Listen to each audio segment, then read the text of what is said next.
Okay, good morning, or afternoon. Welcome, our panelists and participants. Thank you to Our Children Our Way Society for hosting this webinar today. I'm Chief Vicky Chief. I'm Chief of Temiskaming First Nation and Commissioner for the Quebec region. We have a lot of information to share with you today, but before we begin, I will turn to Judy to share a prayer and get us started today in a good way. Thank you, Chief Vicky Chief, and thank you for all joining our virtual circle today from all respective territories. I'm in the Nicola Valley, so the Nicola Chiefs territory today, and I'm very happy to join the circle to open it up in a good way. So I'm going to call upon some of the bear blessings today because they're starting to wake up across our territories. Cook's Jam Tall Cookbee Creator, Great Spirit, we thank you, Creator. We thank you for the teachings in all things, in our origin of creation stories and from our ancestors, the rocks, the trees, the water, all of that that's been here in existence before us. And all of those stories that tell us about our roles as caretakers and that we're supposed to be the ones that speak for the ones that can't speak, the trees and the water and the creation. But we pray today, Creator, for the bear blessings today, our animal spirits and our relatives, the brother bear. So we pray that we have strength and courage today, and we're asking for the bear to help us overcome any challenges, face any enemies, and the greatest enemies are ourselves, and to walk firmly on Mother Earth. And we're also asking for a deep understanding, like the bear's connection to Mother Earth and the lessons we find in all of creation. We also ask for that healing. The bear is seen as a healer, so our prayers are asking for that physical and spiritual healing.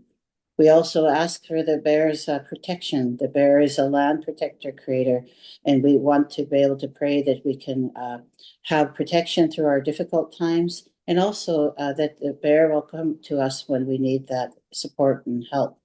And we also pray that we walk softly in all aspects of how Mother Earth sustains us, and that we learn from all the elements that are out there, Creator, because they teach us every day. So we pray that the bear will lead us through any storms that are lingering still in March, and give us the deep wisdom, just as the trees have, and yet root us strongly to Mother Earth, so we can bend with the wind, bend with the breeze, but still continue on the work that's here, especially for our young children, just like the bear's cubs. The mother bear protects her children. We pray for that, to find out how to better do that, how to be able to meet our children where they're at and identify with their needs and build them up and strengthen them for whatever is coming forward. So we pray for that, Creator, but also with great strength the bear has to remain calm and to be able to come to the Creator, to you, Creator, with good conscience, with good hearts, good intentions, and looking forward with the bear's blessings in that way, Creator. Thank you for Mother Earth, the water, and all of creation. And we thank you for our ancestors, guardians, and the helpers, the seen, unseen, and unheard. And please give love, support, and resources to those that need it today. There are many, Creator. Uplift them and give them whatever they need at this time. And please bless the circle we have today for the respective regional chiefs, commissioners, leadership, and the technicians, and the ones that are working directly with children and family. Please uplift them to help us do this work to end racism and discrimination against our children. Cook's Jam, Cook's Jam, Cook's Jam, Cook's Jam. Thank you, Chief Vicky Chief.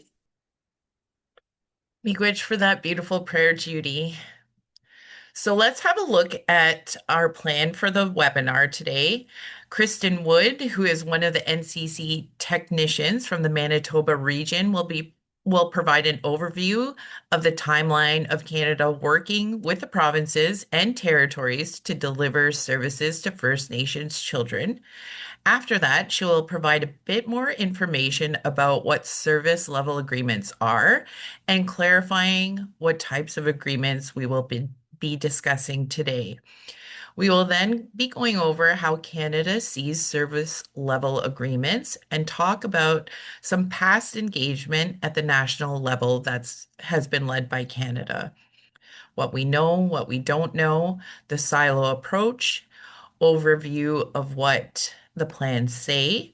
We will then be joined by Dr. Cindy Blackstock, who will be providing a bit more about the history of broken promises and why keeping CHRT jurisdiction is important, what the tribunal ordered, where the SLAs are concerned, and Canada's inability to contract away its responsibilities to human rights.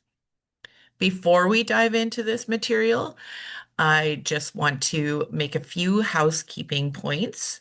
So, this session is being recorded and will be available on the Our Children Our Way website and the NCCC website. We have French interpreters available on a separate channel for our Francophone participants.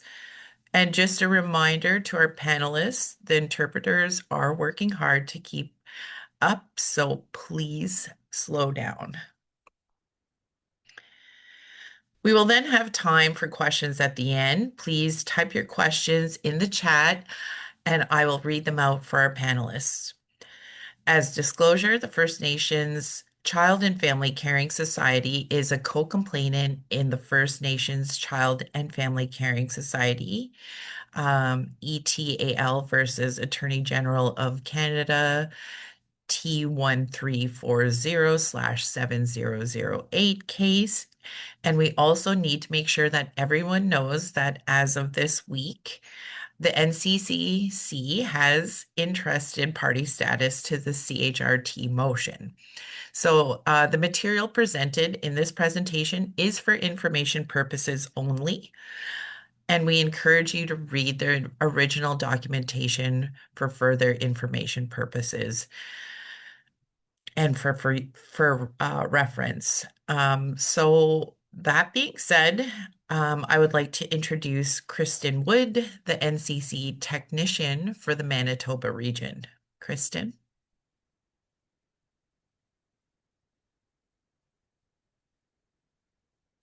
Sorry, I forgot to unmute my mic. that's okay. Thank you, Chief, for the introduction and overview of what to expect. Also, thank you, Judy, for the prayer. It's very well received and very much appreciated. And of course, thank you to Our Children Our Way for bringing us together, and for all of those who are online or joining us at a later date for sharing your space with us.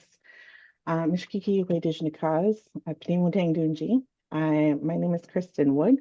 I am from Pnimutang First Nation, which is a nation here in Manitoba.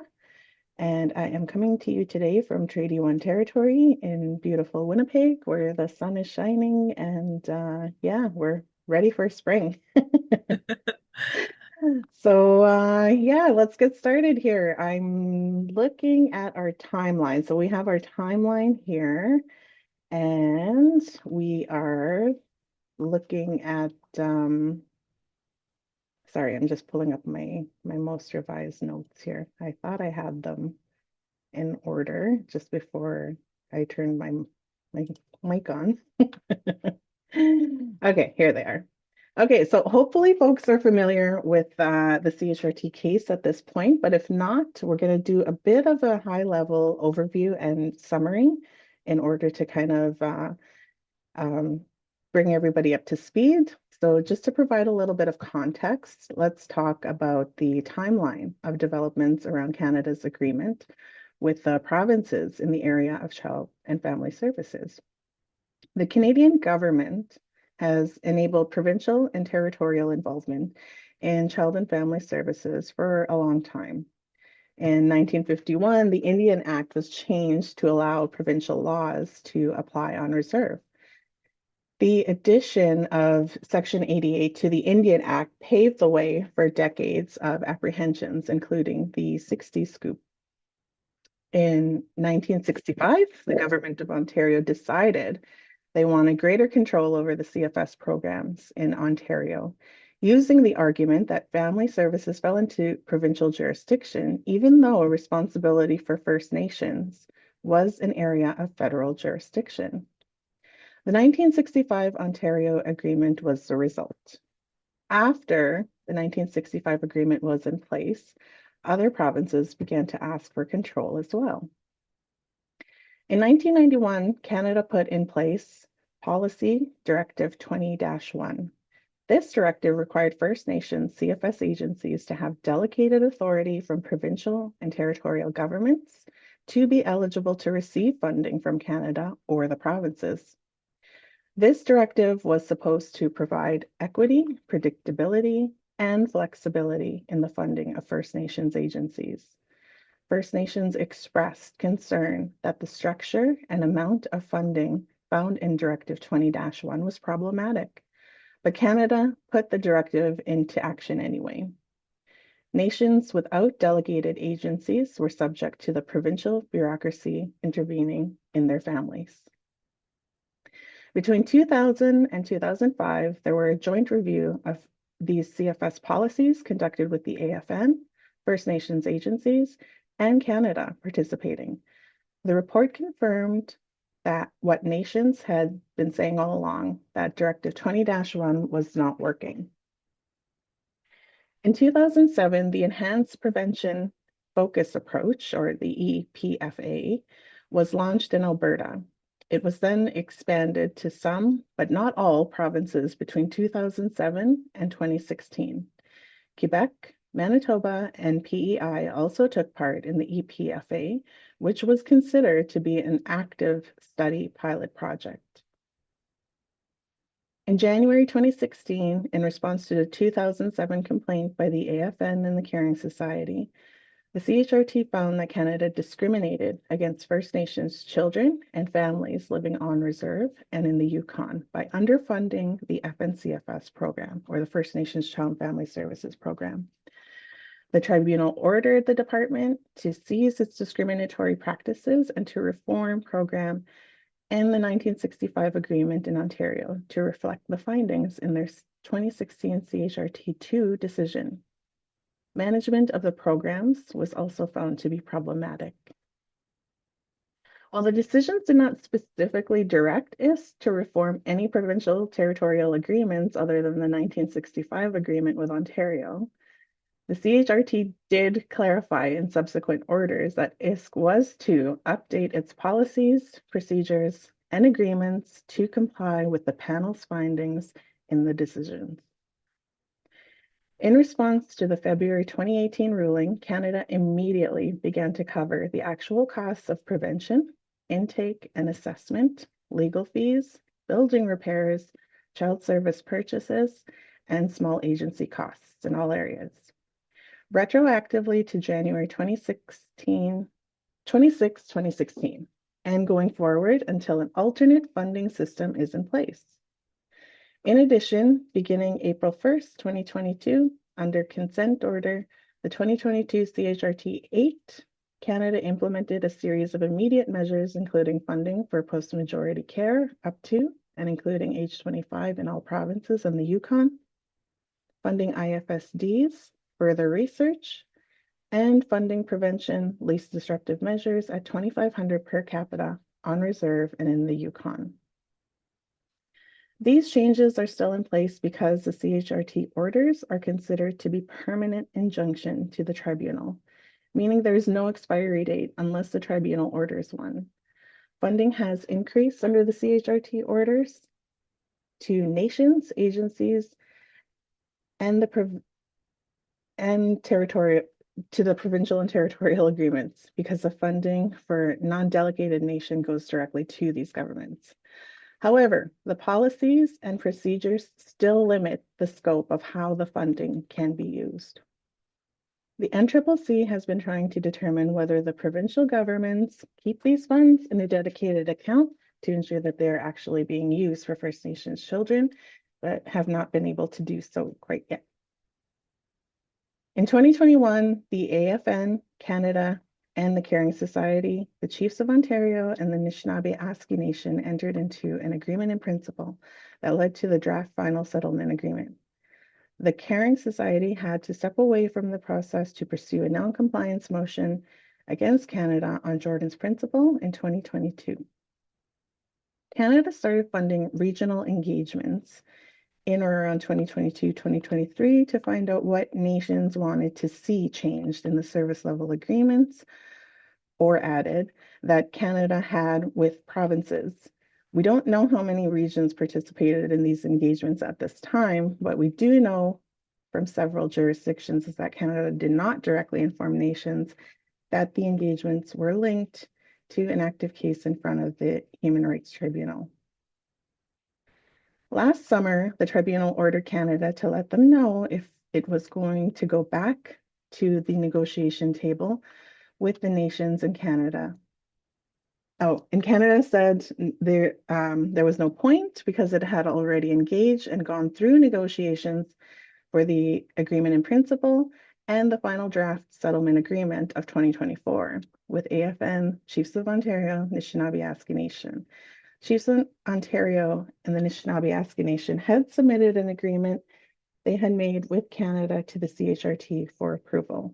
That was just completed earlier this year. So through 2025 CHRT 80, the tribunal ordered Canada and the nations through the Caring Society and the AFN, who are formal parties to the human rights case, to give them their plan to end discrimination outside of Ontario once and for all. The CHRT has also made it clear that they will not accept submissions from each region in the way that Ontario has done. So the two plans that were submitted are both national in scope. The Caring Society, with the support of the NCCC and the AFN, submitted the Loving Justice Plan to the tribunal on December 22nd of 2025. At the same time, Canada submitted theirs. The Loving Justice Plan is centered around previous CHRT orders and the feedback received from the nations between October and December of 2025. For more information on the differences of the regional variations opportunities offered under each plan, please take a look at webinar number 3 on the NCCC website. Next slide, please.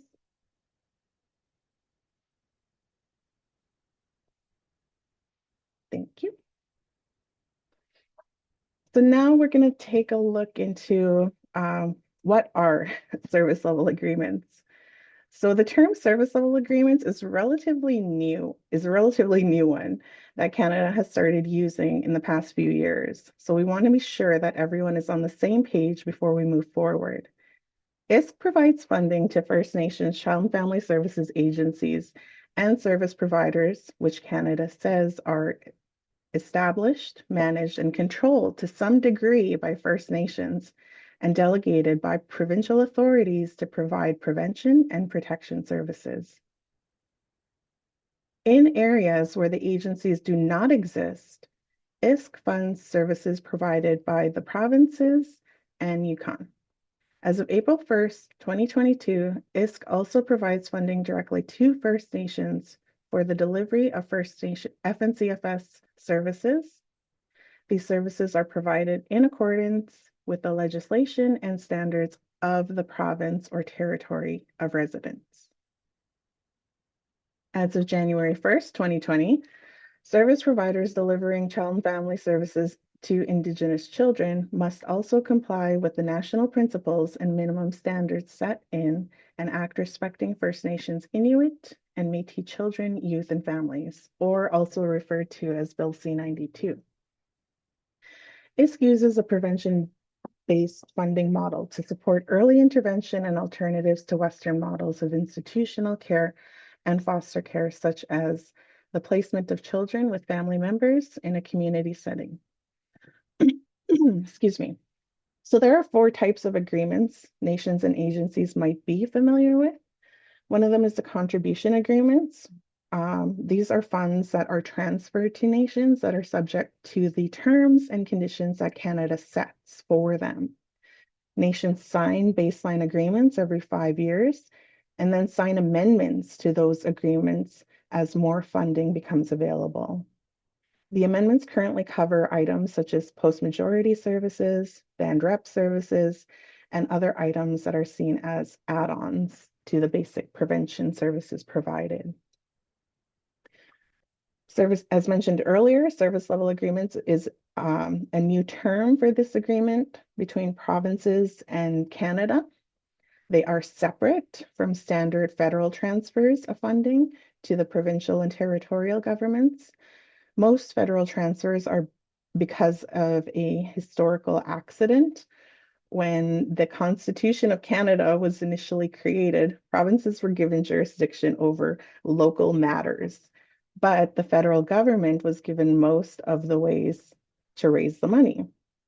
This was because at the time, the larger costs were associated with international defense and trade and other areas of federal jurisdiction.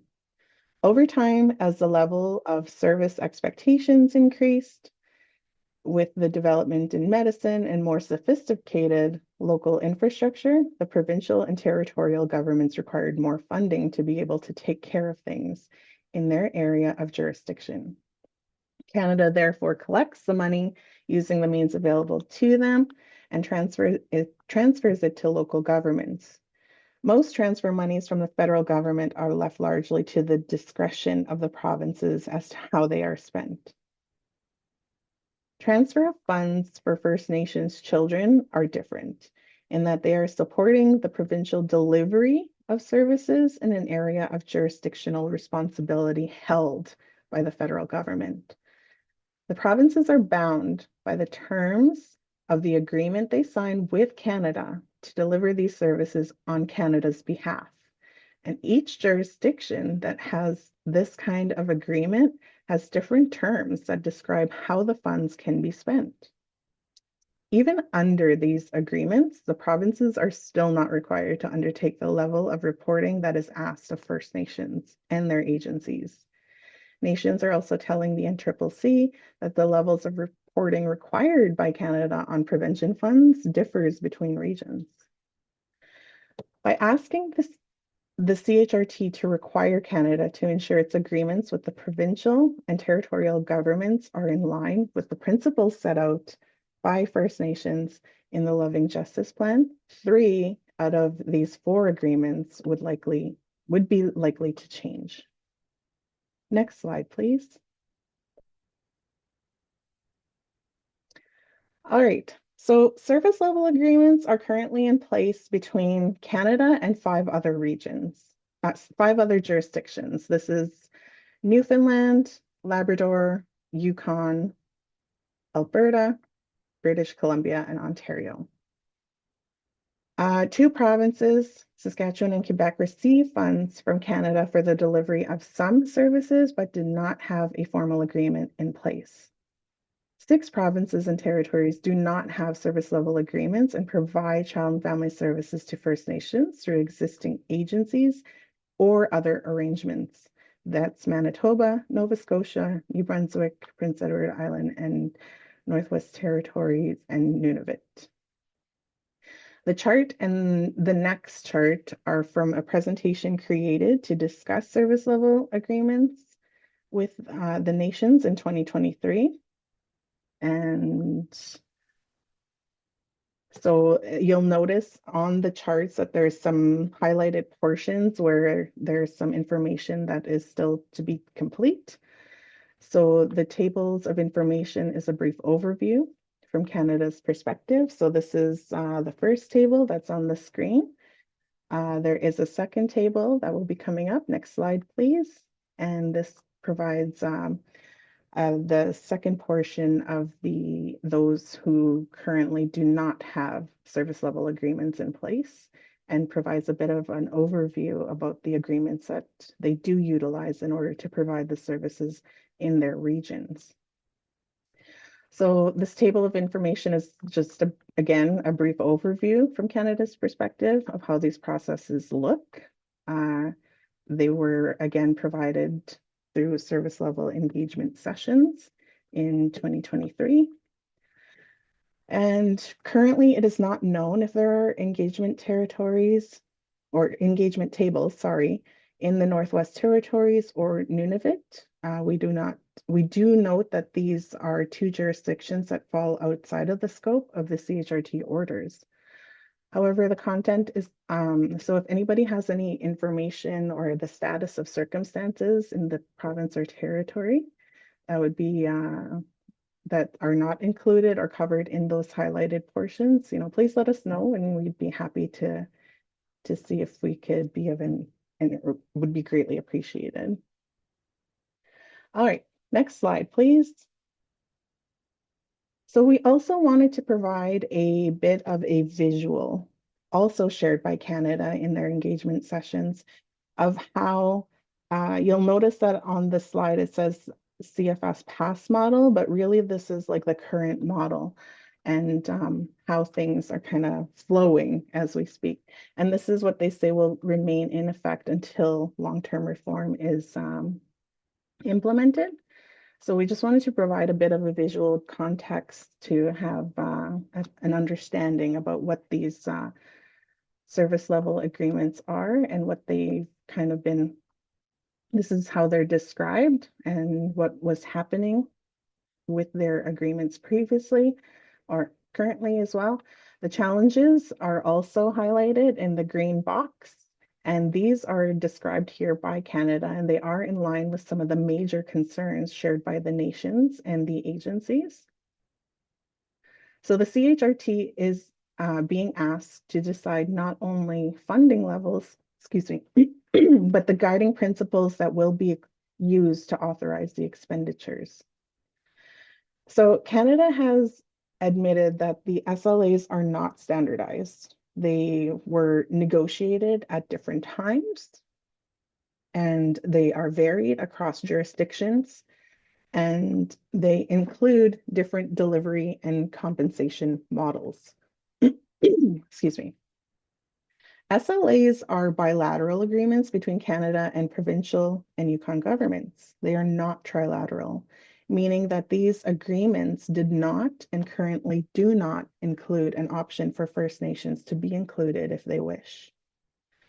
SLAs do not include the participation of partially delegated First Nations agencies, and not all SLAs include service delivery expectations or accountability mechanisms to Canada or the First Nations they serve. Given the reforms to the FNCFS program and those anticipated as part of long-term reform, there is a need to further analyze how these changes require shifts in ISP policy, procedures, and agreements with provincial and Yukon government service delivery approaches to ensure that the SLAs keep pace with the CHRT orders and existing and anticipated reforms. The need for increased engagement with First Nations and better cooperation and information sharing among the various service providers and between service providers and First Nations has been acknowledged by Canada in their engagement guides. The issue remains whether they will actually be able to make these changes without the CHRT requiring them to do so. Next slide, please. So here's a little bit more information, a bit more details as to what we know and what we don't know. So the reasons we aren't actually able to discuss all the details of the agreements is that they are considered, as mentioned earlier, bilateral agreements and are therefore protected documents. Both Canada and the provinces have to agree to release them publicly.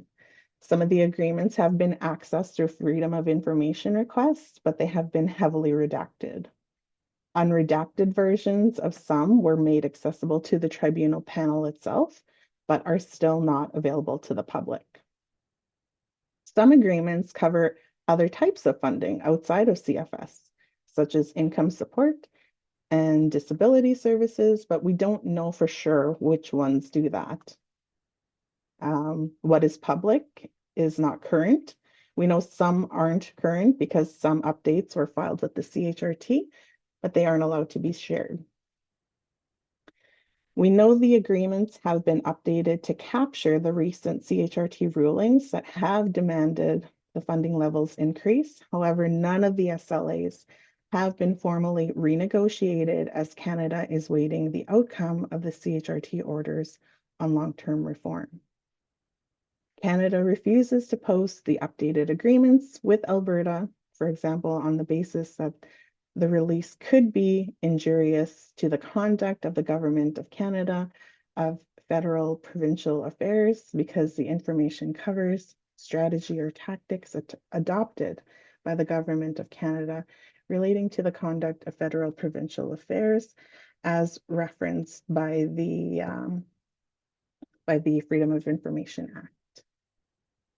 Next slide, please. All right, so Canada reimburses provinces and Yukons for the costs consistent with the provisions under the funding agreements. As mentioned before, these provisions differ. The numbers of First Nation communities served by provinces and territories varies over time depending on an agency status and whether a province or territory has an agreement with a given community to deliver services. As of March 2022, 20% of First Nations were not being served by delegated First Nation FNCFS agencies, but received services directly from provinces or the Yukon government. What results is a divide and conquer approach that keeps the nations in the dark as to how their neighbors are being served and under what conditions. Nations don't even know what data they can request from the provinces because they don't know what data they have. This is unfortunately a time-honored approach that has served Canada well over the past 150 years, and one that we are seeing again in Canada's national plan. The Living Justice Plan calls for a national information sharing table of First Nations leaders currently active in their communities, supported by both national and regional technical and secretariat teams. These teams are designed to break the silos and make sure nations are fully empowered with the information as to what is happening in different regions in conversation with Canada. This type of silo breaking has been demonstrated to have significant benefit through the collaboration of the commissioners and their team over the past year. The incredible benefit of having the National Children's Chief Commission has been information sharing from the nations across all regions and being able to have conversations and shared experiences. Through these conversations, it has been discovered that not everyone has the same pieces of the puzzle. Sometimes pieces are missing. Sometimes different pieces are in place in each region. We continue to learn about the differences in Canada's treatment of nations in different regions and have discovered more discrepancies even as we pulled together this presentation over the week. So that concludes my portion of this presentation. I'd like to thank you for listening, and I'm now going to pass it over to our lovely Dr. Cindy Blackstock, who will take over the next section of the presentation. Chimigwech. Thank you, Kristen, for that great overview. And thank you also to Judy and to Chief for the openings. I'm going to dive right in there so that we have a chance to listen to all of you and your comments and questions. We'll go to the next slide, please. So again, just a disclosure, Vicky Chief noted this in our opening, that we are a complainant. The other thing I just want to let you know is that in these webinars, we're really just providing you a summary, and we always encourage people to go back and look at the original documents, and we'll be doing our best to post many of those original documents in the chat so that you can take a look at them and form your views that way. Next slide. So one of the pieces about federal provincial agreements, Kristen already explained to you that they're used to provide services to First Nations children where there isn't a First Nation agency or where that First Nation agency is only doing part of the work. And so it's to reimburse them. But one of the key things that folks need to know is that these federal agreements are not meant to displace Canada's obligations under the orders. There's something that's a general principle of human rights law, and it's a Canada cannot contract out of its human rights obligations. So when the tribunal said that Canada, you need to permanently stop discriminating, Canada needs to do that. It can't use these agreements to justify lesser services or service denials or gaps or other things. Next slide.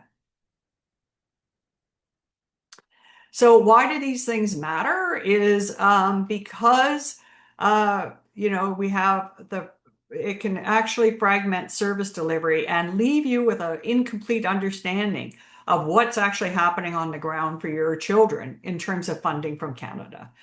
So the provinces outside of C92, which is First Nations proceeding with jurisdiction, either through C92 or other means, the provinces in general have jurisdiction over child welfare, and they often set the service standards. Canada uses these federal provincial agreements to fund those services for First Nations children who are not being served by a First Nations agency or are only being partially served by the First Nations agency, and the province is doing some direct line work. But they're also used to influence those provincial systems. And how do they relate to the tribunal's orders? Well, again, the order is against Canada to stop permanently discriminating. The orders from the tribunal do not touch on the provinces, but Canada can supplement or condition these agreements to align with the tribunal's orders to make sure that First Nations children who may be receiving their services from the province but are funded by Canada are actually receiving the same kinds of benefits and rights as other children who may be serviced by a First Nation or an agency. And that means that anything that Canada does in these agreements needs to permanently stop the discrimination and uphold things like the cultural continuity, the best interests of the child, take account of the child's distinct circumstances. And in order to do all of that, they need to have the involvement of the First Nation that's affected by these agreements, because Canada and British Columbia or Alberta or any other province is not in a position to say what is culturally appropriate for any individual child. Next slide. So when do they most often apply? Here's the thing, is for First Nations without agencies. This is often called unaffiliated First Nations. And Kayla is going to post in the chat a very good study that was done on the experiences and needs of these nations in child and family services. So that was done by the Institute of Fiscal Studies and Democracy. So please do take a look at that. For these First Nations without agencies, they receive basically all their services for child and family that are statutory from the province or from the Yukon government. And then the feds reimburse for those services. Partially delegated First Nations agencies, those are often in British Columbia mostly. And that's where the province continues to provide some of the services. The agency, and in some cases First Nations, provide the remainder of the services. And the feds are reimbursing the provinces for the services that they provide. That's how that happens. Next slide. So what did the tribunal say? Just to echo again, Canada's obligated not to discriminate against any of the kids, and they can't contract out of that obligation. It is their duty to make sure that that happens. Canada provides a service. Now, this is kind of a legal term, but what it means is this is a public good and benefit to all First Nations children. And they are doing that in part through these federal provincial agreements. So they have to align with the tribunal's orders. Discrimination, just a reminder, because sometimes this gets lost in this case, is that discrimination is actually towards the children themselves. It's not by any agreement. It's not by any kind of jurisdictional form. It's to make sure a child, no matter where they are, if the Canada is involved, Canada is not discriminating against them. And the tribunal also found in its orders that these types of agreements, federal provincial agreements, which were talked about extensively in the main hearing back that led to that decision in 2016, that they can perpetuate discrimination. So we need to, they're in the ambit of tools that have been used to discriminate against children in the past. And Canada can't say, well, we have a federalist system with the provinces, so we can't comply with the order. That's not a legal defense for Canada fulfilling it and not fulfilling its obligations. Next slide. So, just to kind of put this forward is when we have a system where children are being subject to different funding agreements and different groups are providing services, and it's not coordinated, and nobody really knows what's in these various funding agreements, that can lead to a lot of problems for the child because the child is supposed to benefit from all of these and receive non-discriminatory services. So if you're a First Nation and you're receiving funds from Canada to deliver prevention, for example, but you actually don't know what your First Nation agency or what the province is funded to provide to that same child, that can create gaps in services. So when you have a mixed service system like this, it's really, really important to coordinate it.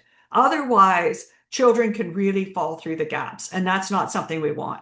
And right now, as Kirsten said, many First Nations don't know what these agreements that the federal and provincial governments have struck look like. And it's really important that that be transparent.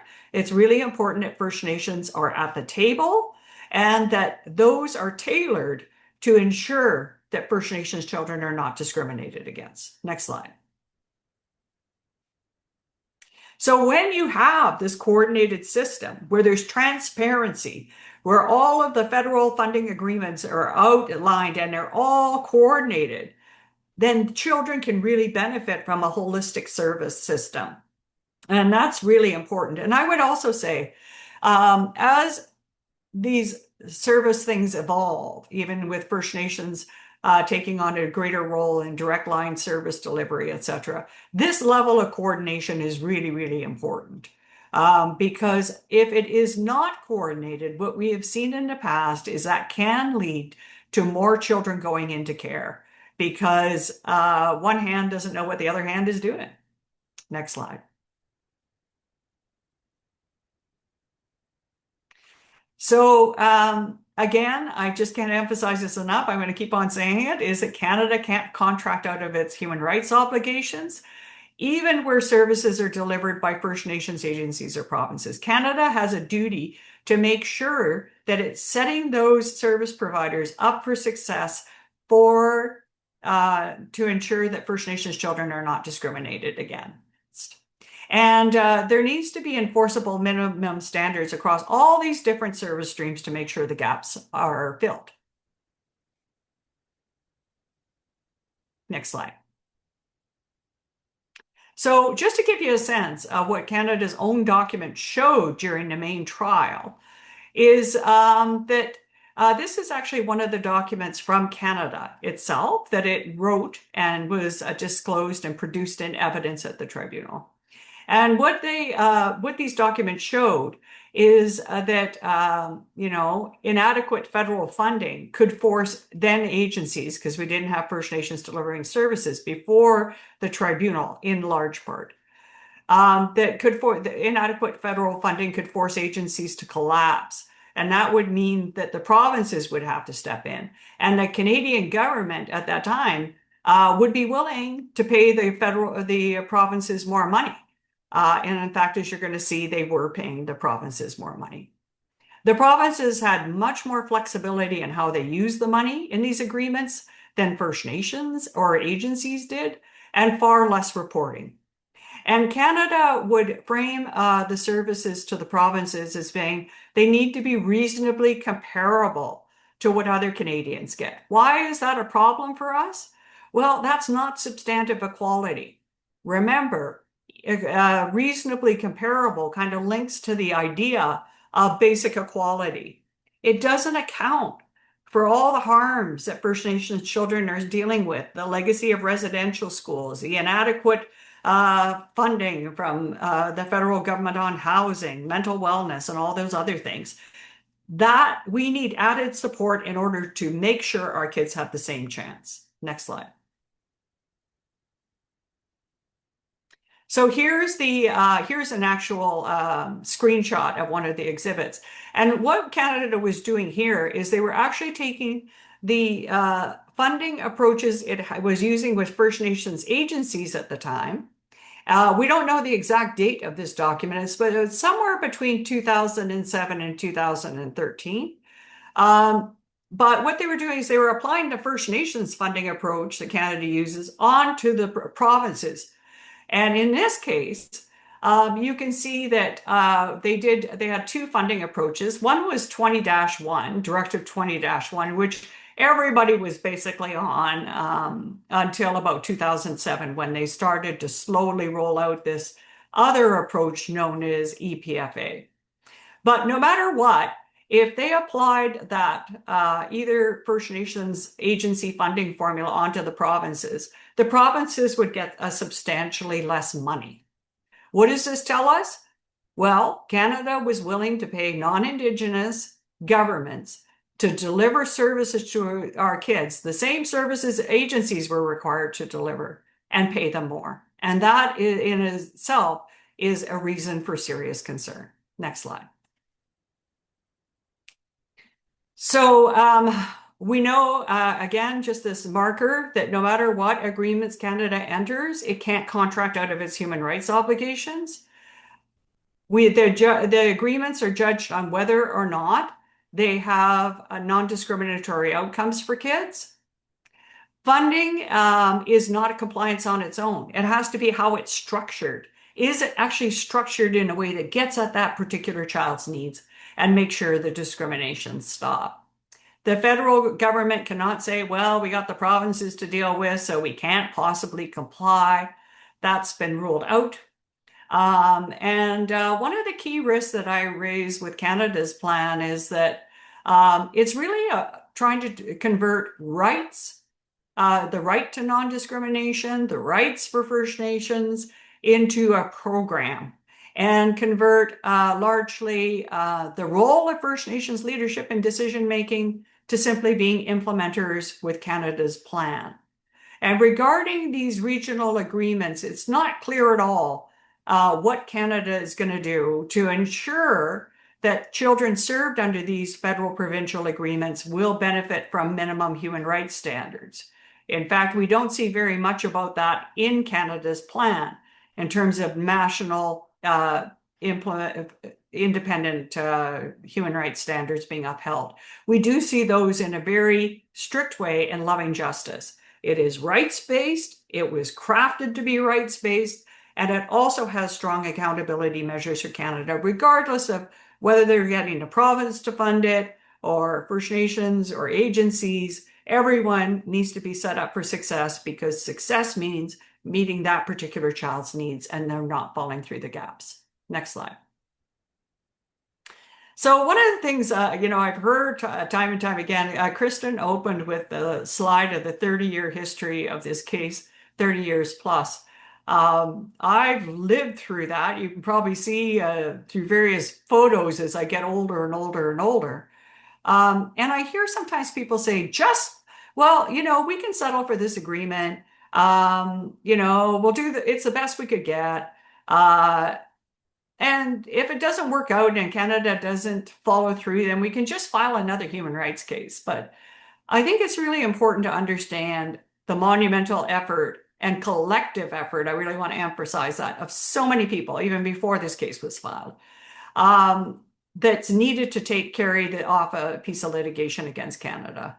So it'll take, what this case has shown is it will likely take years and decades, not months. And one of the things that people often don't know is, unfortunately, and I just think this is a huge flaw in the human rights system in Canada, is that you as the complainant, the one who's trying to get the rights of your children upheld, you have to take on human rights litigation and fund it yourself. And well, Canada's going to dig into its taxpayer base and pay for it that way. So it's really an unbalanced scheme. And you're also needing to get some incredible lawyers. Shout out to our Caring Society lawyers Sarah Clark and David Taylor, who have done a lot of this work pro bono. But you need really high quality lawyers, and they need to be willing to work for free for a long period of time. And you need to really rally together rare and sustained interdisciplinary expertise.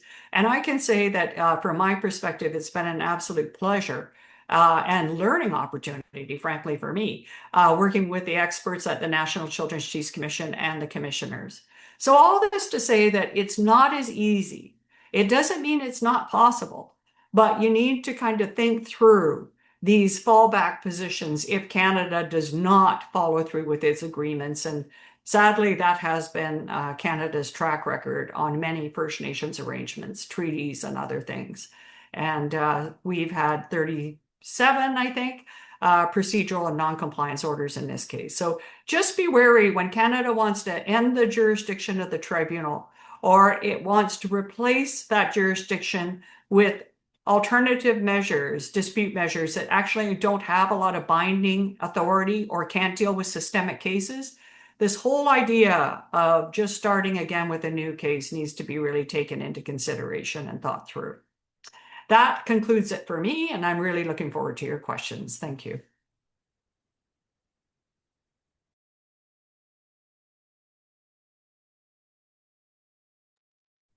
Thank you, Dr. Blackstock. Um, all right, so we have just a bit of a summary here. Dr. Blackstock has provided many of the details, and we know this is a lot of information, so we just wanted to leave you with a bit of a summary, a visual summary, anyways, with regards to everything that was kind of discussed, and what do the plans say about reforming service level agreements. So, when I say plans, I mean the national plans, Loving Justice Plan and Canada's national plan. So Canada's plan says Canada has funding agreements with some provinces for the reimbursement of child and family services provided to First Nations children and families ordinarily resident on reserve, but not served by delegated First Nations CFS agencies. ISC also has funding agreements with, so all of this is pretty much just a summary of everything that was discussed earlier. And we just wanted to highlight, that when reviewing the plans and bringing them into comparison, that, we really pay attention to the wording and whatnot that is provided throughout, especially, with the terms of best efforts. And yeah, so again, that is some of the wording that is would make best efforts to ensure that the reformed federal, provincial, and federal Yukon agreements adhere to the principles of the reformed FNCFS program outlined in the national framework and in relevant regional agreements, as well as applicable federal, provincial, or Yukon legislation. Whereas in the Loving Justice Plan, it says that Canada must disclose and publish current provincial territorial agreements on its website within 30 days. As Dr. Blackstock mentioned, that transparency and accountability is very important moving forward. And that, yeah, we should ensure that all of that is captured in those plans moving forward. So I'm looking at the clock. We have like 6 minutes. So I'm gonna cut to the Q&A because I know that I don't want to take that time away. So the summary is there. There's a lot of information on there. There was a lot provided. And yeah, we'll provide the opportunity now for questions because we definitely want you to have your opportunity to have your say also. Thank you. Thank you so much, Kristen and Cindy. And that wraps up our presentation. So like Kristen had mentioned, we will be taking some time for questions now. And just a quick reminder to folks that the Loving Justice Plan, the presentation of the Justice Plan needs to be in before April 3rd. The presentation of the draft plan, including the amendments, will happen on April 17th, but copies will be distributed by April 15th to honor our 90-day time request by the Chiefs in Assembly in 2024. So if your nation needs to access resources to inform or submit your suggested recommendations, please reach out to your commissioner or go to the NCC's website on CHRT 80 next steps. So far I see only one question in the chat, and that was whether we could, let me see. Just going to get back up to the question that was asked. If we could bring the request of shared information to the CHRT. So I think maybe Cindy could maybe answer this question. Yeah, thank you, Chief. And one of the things I would say to everyone is to write to the minister and request that agreement. These shouldn't be private agreements. These are agreements between federal and provincial governments about your children. So they should be transparent and appropriate. It's Canada who has chosen not to release those documents in the public forum. And so the call should be directed to the minister. We have alerted the tribunal time and time again that we would take the position that they should be public, they should be posted, and First Nations should be a part of them. So we would just ask for your support in helping achieve that goal by writing to the minister or your elected officials. Thank you, Dr. Blackstock.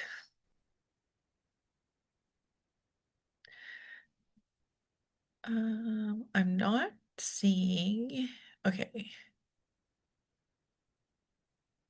Has there been any consideration around the NCCC creating bilateral agreements with provinces to address issues like reporting and accountability with First Nations directly?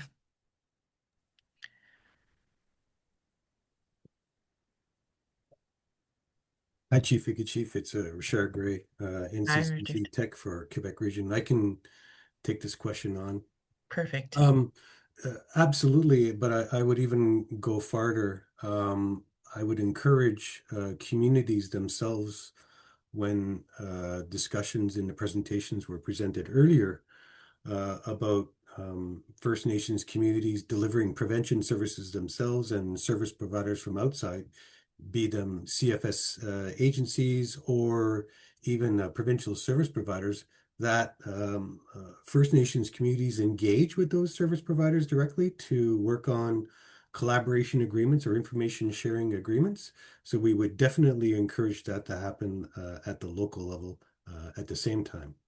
I think these service providers, whether they be First Nations CFS agencies or whether they be provincial service providers, definitely do have obligations to report back to First Nations communities and are accountable to them directly. Yes, NCC is promoting these kinds of principles, but we would encourage communities. They are the rights holders. They are the ones who have these powers to request these kinds of reciprocal collaboration agreements, and we would encourage them to do so. Thank you, Richard. In BC, the province has hosted a series of meetings, including a co-development model on funding. However, the First Nations input has not been incorporated. We have called for flexible needs-based funding. Otherwise, we'd be functioning under the same historical issue. So what can be done to send consistent messaging when we face these types of issues? Well, maybe I'll begin, Chief. That's an excellent question. I would say, and I credit all the people who had input into Loving Justice. We received over 100 submissions from First Nations and their experts across the country. That submission, Loving Justice, I think is a great approach for people to base their discussions with provinces on as well. And provinces have a legal duty to not discriminate against anybody, including First Nations children. So I think it's important to look at that harmonization And also to keep in mind that for Jordan's principal, there's overlap with Child and Family Services in the legal case. Jordan's principal applies to First Nations children off reserve and to social services. So to make sure that's part of your discussion, we're going to be thinking more deeply about your question, at least I am, because I think it's a really good one. And I'm sure there's more work we could do. If you have suggestions for us, please reach out, and because that's how we get some of our best ideas. Miigwech, Dr. Blackstock, I think we're going to leave it there just in terms of time, and we will allow for Judy to rejoin if she's able to give us a closing prayer. We understand that that was a lot of information for folks to take in, and we do appreciate everyone's time today. We thank you so much for being here with us, and we'll hand it over to Judy. Miigwech. Thank you for all the panelists and everyone that were able to stay with the meeting. I'll just close out in a good way. Kuksjam Pakapi, Creator, thank you for this session. And thank you for all the people across the country that are committed to our children and our family. Just as the bear blessings we prayed for earlier today to be in our circle, we pray for the bear to give us strength to protect what is sacred, and that's our children. So we pray that our children will be kept at the center through these processes, and also that they'll be given the better quality of life that they ought to have to end the racism and discrimination that's found in the children and families programs and services, and that all our home fires are lit brightly, and any of those traveling to today that they'll arrive at their destination safely. And also please give love, support, and resources to all those children and family that need it the most. As we're on our call, there are many families that are struggling, and there are many children that still need to come home, and also many parents and grandparents and extended families still waiting for their children to be brought home in a good way. So you pray for that while they're in the system, that they're kept safe and they have the love and the support. And when we do bring them home, we do it in a good ceremony, that our children know we fought really hard for them, or still are fighting very hard for them through the Canadian Human Rights Tribunal system, so that they have a good place and a good home always, and always at the center of our heart. So we thank you, Creator, for this day, and please take care of all those that need extra resources and support today. Cooks Jam, Cooks Jam, Cooks Jam, Cooks Jam. Thank you.